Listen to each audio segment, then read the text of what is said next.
Long ago, in a land across the fog, lay a city crowned by the sun. This city has faded away with hints of its existence only depicted on the shields wielded by those who live in death. But has this city completely disappeared? Or are there remnants of it lingering somewhere in the lands between?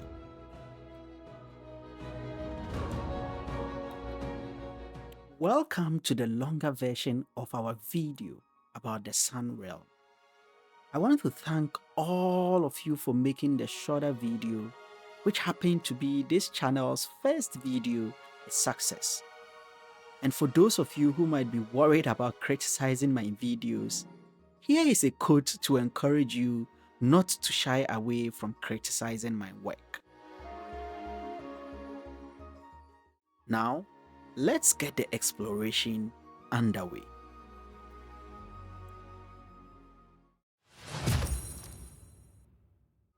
Elden Ring's DLC, Shadow of the Erdtree, as you would imagine, has a strong shadow theme.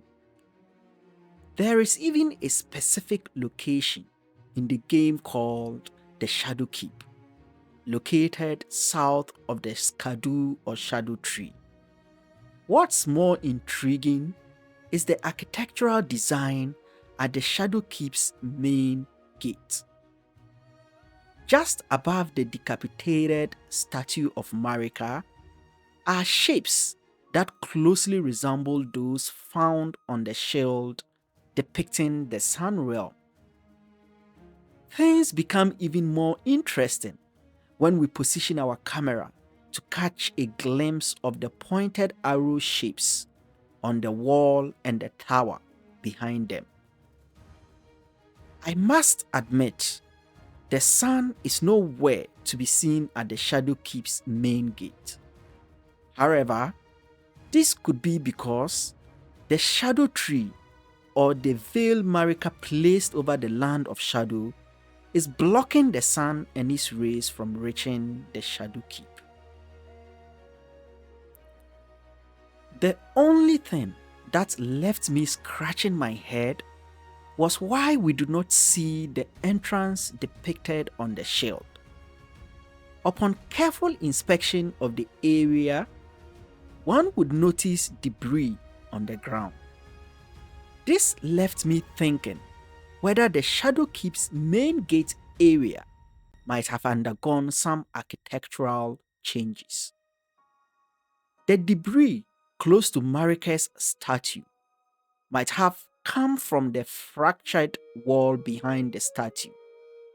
But what about the others lying some distance away from the statue? Those couldn't have come from the location I mentioned earlier, nor do they appear to come from the top of the area. Could it be that there was an entrance right where Marika's statue is located, but that entrance was sealed when Marika's statue was positioned there? Well, the Shadow Keep is not the only location in the Land of Shadow worth investigating. How about any Elem? Our adventure in any Elem begins in a small cave northeast of the scorched ruins. Inside this cave, we discover a painting called the Sacred Tower Painting. This artwork depicts the entire Elem basking in a yellow radiance reminiscent of the sun's glow. This radiance is also similar to the golden glow we see from the Erdtree. Naturally, the most logic step is to travel to the location depicted on the painting. Upon arrival, there seemed to be no sign of the golden radiance as shown in the painting. However, as we progress towards the divine gate, where we confront Michaela and his promised consort Rodan, some intriguing patterns begin to emerge. These patterns are subtle and easy to miss, but they might hold the key to our quest. In the large area with many monks, where we fight Lady Knight Leda and her company of warriors who support Michaela, there is a white circular object right in the center of the arena. A closer look at this object shows what appears to be the reflection of the sun, seemingly trying to eclipse the white object at the center of the arena. Although you might be tempted to ignore this pattern and mistake it for a simple architectural design, I encourage you to reconsider. It appears someone or a group of people were interested in the position of the sun. The pattern in the center of the arena suggests that the reflection of the sun intersecting completely with the white circle might be significant to whoever designed it. It is not immediately clear who is responsible for the design or the pattern in the center of the arena, but I suspect the monks and the Honsens might have something to do with it. I would love to hear your thoughts about who might have created the pattern in the center of the arena and for what purpose. So, please share your thoughts in the comments below. You might think that's all, right? Well, there's more. Just past the arena, up the stairs, is the Divine Gate. Observe how the two towers flanking the entrance of the boss arena, where we can access the Divine Gate, are reminiscent of the two towers we find on the Sun Realm Shield, albeit without the pointed arrow patterns and the larger tower. Another talented content creator, Scum Mage Infa, recently released a video showing how a portion of Limgrave Castle resembles the Divine Gate. His video even shows the sun aligning perfectly between two tower-shaped figures, like the Divine Gate. I encourage you to visit his channel and watch that video. It's mind-blowing. Anyway, if we lift our camera slightly above the entrance to catch a glimpse of the Divine Gate, the scene seems to depict the Divine Gate as the seat of an object that could potentially be the sun. What's more, there are several footages from the boss cutscene that seem to show the radiance of the sun directly from the Divine Gate. Take a look.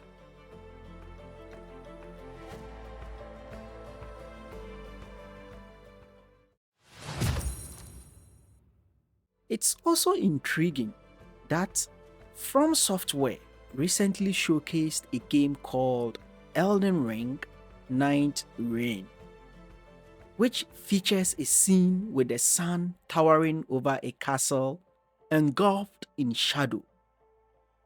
While Nightreign might be a separate game from Elden Ring, we also see elements of Elden Ring in the trailer.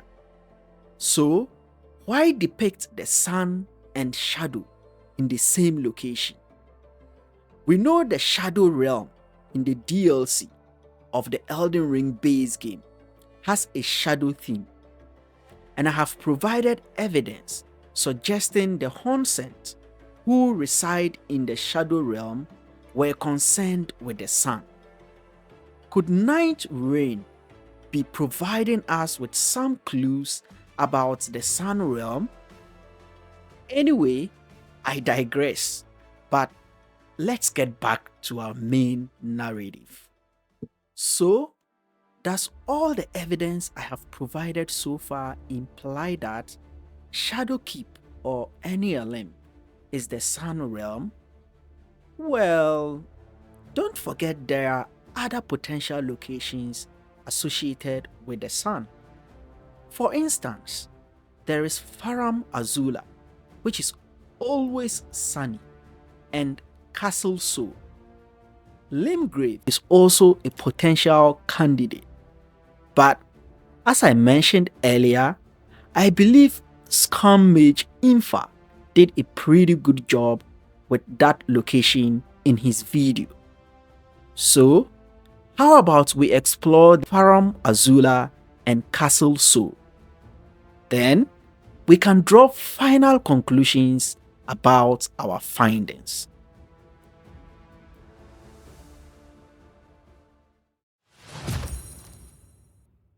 The first thing that might catch your attention about the weather in Farum Azula is that it has the same seemingly sunny atmosphere everywhere, irrespective of the time of the day, be it morning, afternoon, or night. It's always illuminated. Another interesting observation I made recently is that the sun is always approximately east every time in Farum Azula. I have tested this observation at different times of the day in Farum Azula, and the result is always the same. You must be wondering how I arrived at that conclusion. Well, I conducted a simple experiment. First, I checked the position of my character's shadow on the ground while in Farum Azula. Once I noticed the position of the shadow, I checked the direction of my player from the map of the game. I repeated this process at different times of the day and locations in Farum Azula, thinking the position of the sun would vary. However, in all cases, my player cast a westward shadow. For my player to cast a westward shadow, the sun must be in the east. You can learn more about the sun and shadow from the link I have shared in the description below. Interestingly, in our real world, the sun always rises in the east and sets in the west. Farum Azula is also currently located in the most eastern parts of the land between. I say currently because it's possible Farum Azula wasn't always in its current location, given that we find remnants of debris from a so-called temple that was once in the sky scattered across the lands between. Maybe the temple in the sky was a part of Farum Azula. While continuing my investigations about the sun in Farum Azula, I came across a large dragon who, interestingly, has lost a significant chunk of its health. But what's more intriguing is that this dragon appears to be resting on a pattern found in Queen Marika's chamber in the royal capital and the grand lift of Rold. There also seem to be several hawks in close proximity to the dragon's location. After keenly observing the environment around this dragon, I noticed that the dragon seems to be in the line of the sun's rays. Notice that this dragon is situated next to the arena where we lock horns with Marika's shadow-bound Malekith. But I have no clue what that could mean, so I would love to hear your theory about the possible connotations of my observations. And while you are at it, please don't forget to subscribe and like this video to help with the YouTube algorithm. But before we move to the next location, I want to draw your attention to some compelling links and similarities between Farum Azula and some locations in the Land of Shadow. First, Farum Azula, the Belurat area, and Elden boasts red and golden or yellow colors, especially on top of the roofs. There are even patterns common to both Malekith's boss arena and the Belurat goal, which comprises multiple large circles and 4 smaller circles distributed in 4 positions around the larger circles. In fact, this pattern is reminiscent of the fire giant seagull. Additionally, the horn-sent grandam invokes the spirit of a horned beast from a higher celestial sphere to inhabit the lifeless remains of the sculpted keepers. O horn-decked beast from higher sphere delivered, take root inside the tower's sculpted keepers. Could this higher celestial sphere be Farum Azula? After all, Farum Azula seemed to be spherical in shape and home to beasts with horns like the dragons. We also have the spiral patterns that the horn-sent seem to revere. These patterns are reminiscent of the storms we find in Farum Azula. How about the fact that Baal the dragon fought Placidusax and retreated to the Land of Shadow? Why the Land of Shadow of all places? Could it be that the battle between Baal and Placidusax took place in Farum Azula, which was then directly above or in close proximity to the Land of Shadow? If this is the case, then it is plausible that Baal retreated after the battle with Placidusax by descending directly below Farum Azula into the Land of Shadow. I am currently working on a video that explores the original map of the lands between, where I will delve deeper into the connections between Farum Azula, the Land of Shadow, and the lands between as we know them from the base game. So, please don't forget to click the notification bell to receive updates once that video is out. Our next location on the list is Castle Sol, or the Castle Sun, since Sol means sun. One would expect to find the castle basking in the golden rays of the sun. Additionally, the 2 ghostly characters located in this castle appear to be interested in an eclipse. There is also a floral pattern on one of the rooftops of the castle.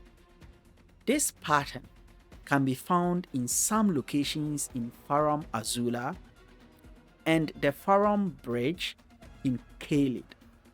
More intriguing is the fact that the floral pattern has a central circle surrounded by 8 smaller circles.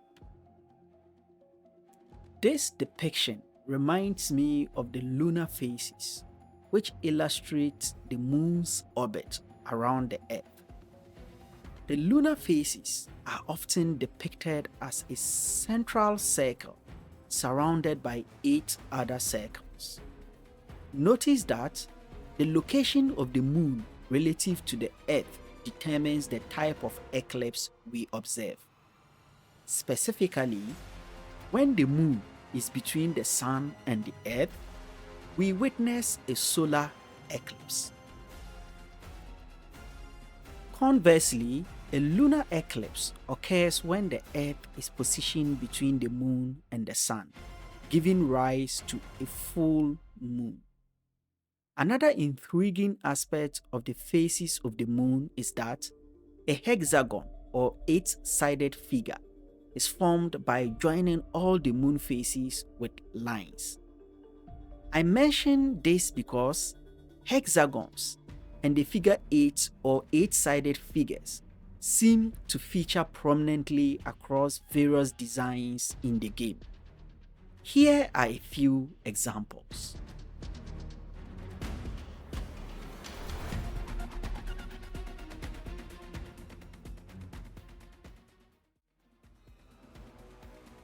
I digress, but I just couldn't help but notice these intriguing patterns and wanted to share them with you.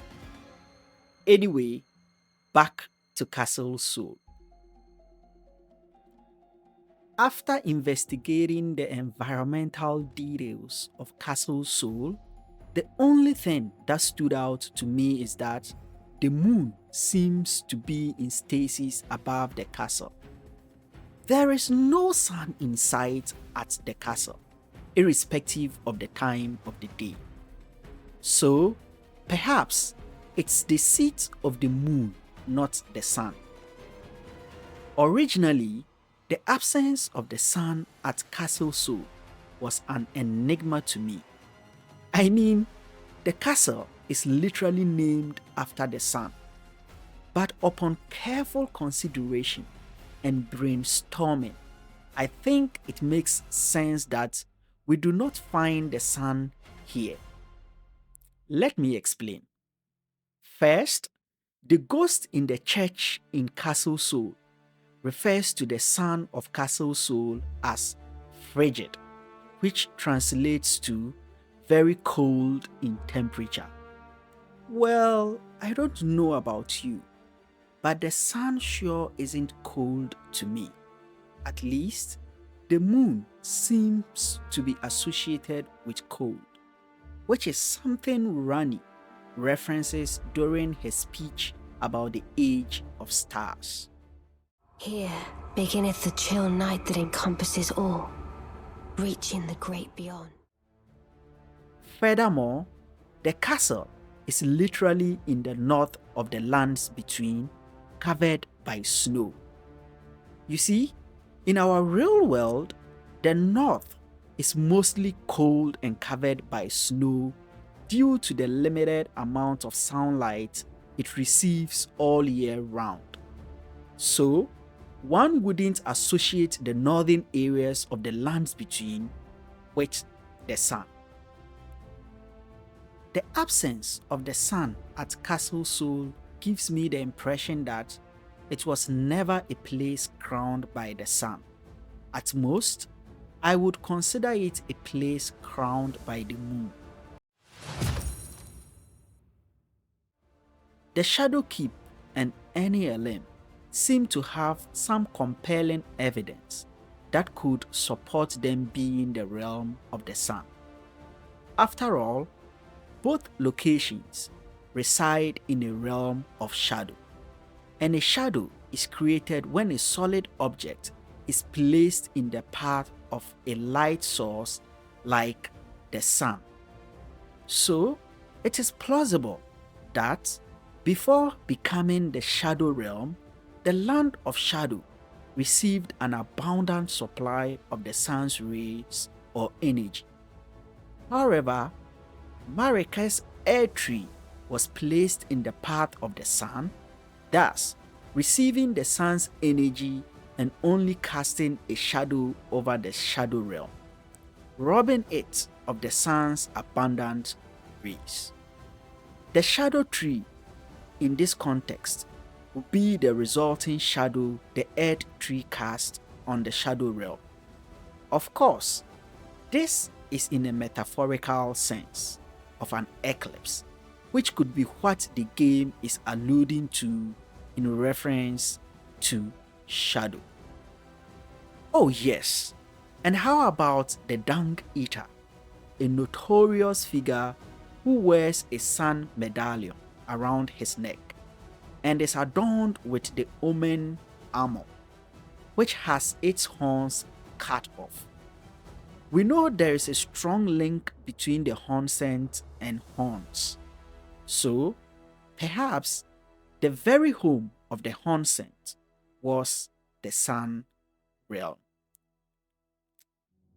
The horned warrior in the service of Michaela refers to the Skadu tree or the shadow tree as the misshapen tree of Umbra.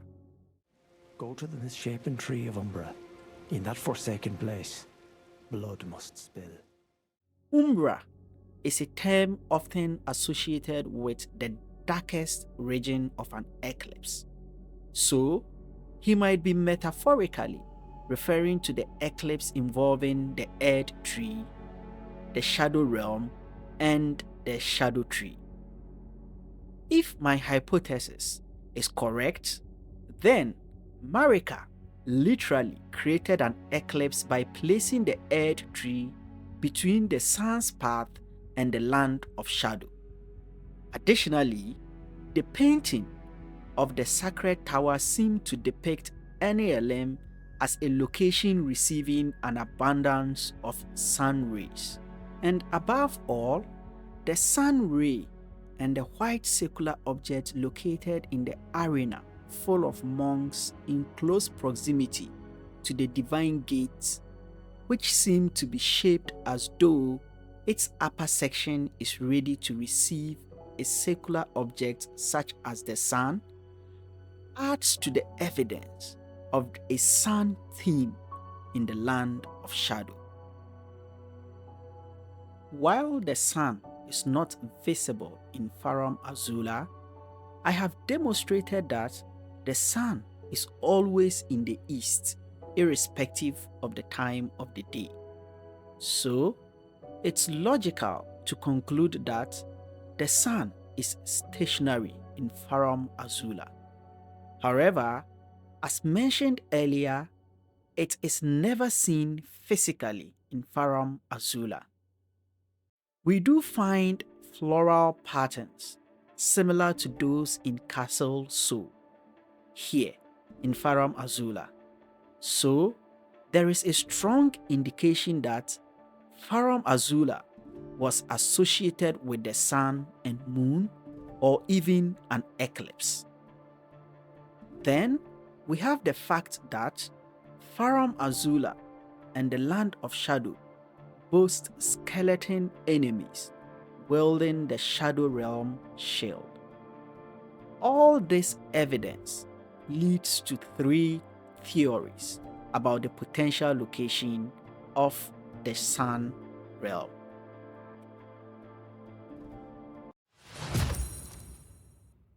The first theory is that the Sun Realm was a city in the Land of Shadow, specifically around the Shadow Keep and its environs.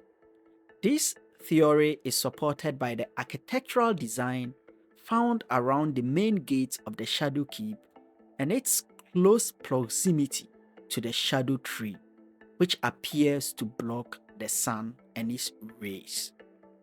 You might think the Shadow Keep is too small for a city, but don't forget it could include the Church District area, as both locations share the same color theme. The second theory is that the Sun Realm is Farum Azula, given that the sun is literally static and the location is always sunny. This theory holds some weight.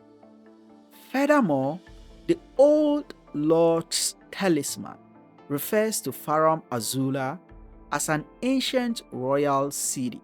Additionally, the Sun Realm city has faded away, and Farum Azula appears to be lost to time and slowly crumbling. The only wrinkle in this theory is that it doesn't account for the architectural depiction of the Sun Realm shield. However, one could argue that part of Farum Azula's architecture have crumbled, thus our inability to catch a glimpse of the city depicted on the Sun Realm shield. The third theory relies heavily on speculation, but I still think it's worth sharing. The Sun Realm shield is described as a shield of honor, meaning it was given to its wielders in recognition of some service or act. It's important to note that the game doesn't specify where the shield came from. All we know is that the shield is a shield of honor and depicts the Sun Realm, which has long faded away. It is therefore safe to say that perhaps there was once a Sun Realm with a ruler or king or queen and an army, since the wielders of the shield appear to be warriors of some sort. This realm likely honored their dead warriors, especially those who distinguished themselves in battle with the Sun Realm shield. However, this city is long gone, and the ritual of honoring distinguished dead warriors continues from one seat of power to another. In effect, the Sun Realm has been wiped away from the lands between, and what remains is just a ritualistic remembrance of it. Which of the three theories do you subscribe to? Before I let you go, there is an aspect of the sun and the Sun Realm that couldn't fit into the overarching narrative we've explored so far. So, I might make another video, perhaps a sequel, to explore the angle of the lore about the sun. This would focus on why the sun seems to be present in the lands between and the land of shadow, yet the sunflowers in these locations point towards the earth tree in the lands between and the shadow tree in the land of shadow. So stay tuned because I have more content coming your way.